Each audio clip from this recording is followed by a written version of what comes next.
Sabi nila, kapag in love ka, tumitigil ang mundo mo.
Okay lang. Ba kanina, habang naglalakad ako doon, may nakita akong babae sa overpass. Babae na naman. Nakita mo pangalan? Hindi. Pero ano nakita ko, nakaari sana ano siya, uniform. Yun! Eh, di ano, makikita mo rin siya sa campus. Sana. Pero sa confession files, alam mo yun, yung secret files naman sa ano eh, sa FNF. Akala ko nakita ka na dyan, nakita ko siya. Ayun, mag-send ka ng confession doon. Para ano? Mamaya, malay mo mag-comment, di ba? Eh, nagugutom na ako. Tara ka.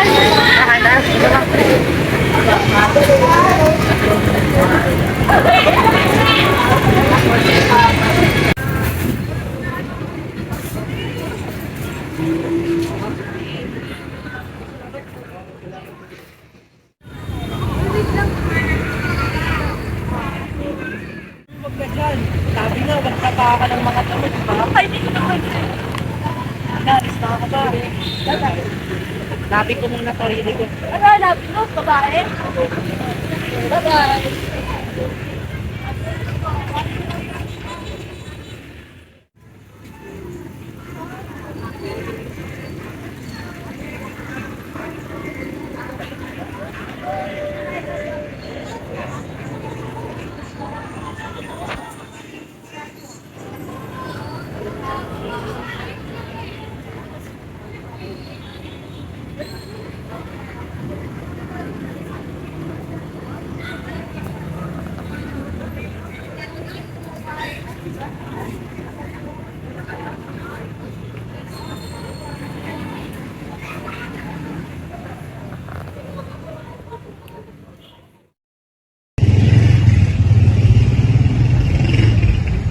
Sebastian, nasan ka?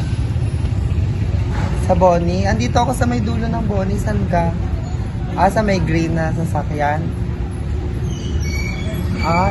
Wait lang. Maraming din bulaklak dito eh. Punta na ako. Sige, wait lang.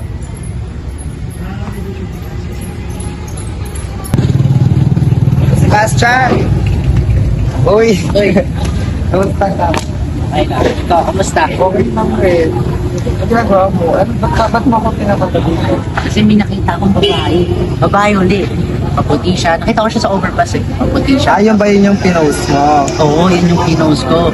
Sana nga mag-comment eh. Kasi may posible naman mag-comment, no? Pero, speaking of ganun, kung mapupunta ba ako sa isang date ganun, ano ba dapat gagawin ko?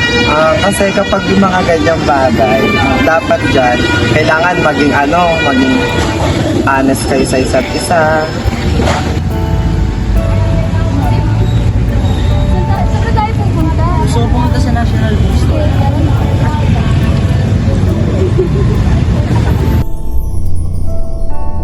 I never dream, 'cause I always thought that dreaming was forget. Lagi mo siyang alalayan kapag tatawagan sa mga bagay-bagay. And I could Love is just a game that children play, and no more than a game. Till I met you, I never knew what love was.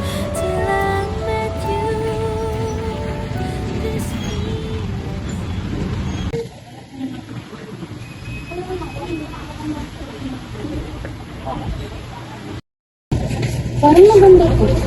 Kilala ko yung gumawa nito. Alam mo ba, ang gumawa nito, maraming siyang informasyon na nilagay dito na makakatulong sa atin. Hindi nga lang, hindi ko alam. Basta ang pagkakaalam ko, magaling siya mag-sulat. Sarap na.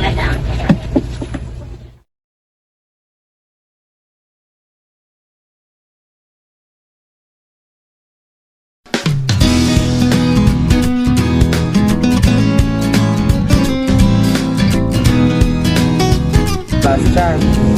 Sebastian. Hoy. Hoy, Sebastian.